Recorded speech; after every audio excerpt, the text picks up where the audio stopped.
వాహనం ఉండేవాళ్ళు కాదు, రేపు ఇంకోటి కూడా కావచ్చు. ఇప్పుడు వాహనం లేదనుకో, ఇతను ఇదే అప్రమత్తం లేడనుకో, అందుకే రోడ్డు మీద ఒక్క సెకండ్ కూడా నువ్వు పక్కకు చూస్తే ఏదో అవుతుంది.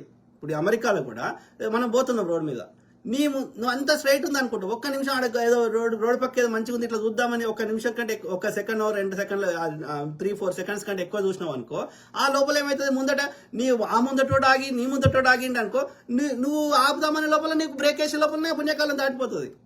కాబట్టి వాళ్ళు క్లియర్గా చెప్తారు ఇన్స్ట్రక్షన్స్లో కానీ టెస్ట్లలో కానీ, ఈవెన్ పోలీస్ వాడు ఆపినా ఫోకస్ ఆన్ ద రోడ్. ఎందుకంటే రోడ్ మీద unexpected events, anything could happen. మనం ఊహించినటువంటి ఏదైనా రోడ్ మీద జరిగే అవకాశం ఉంది. పక్కకి వెళ్ళి జింక ఊరికి రావచ్చు, ఏమన్నా కావచ్చు. కాబట్టి always focus on the road, maintain the speed. Okay, unexpected ఏదైనా ఏది ఇన్స్టెంట్గా break. And don't follow two close to the in front vehicle.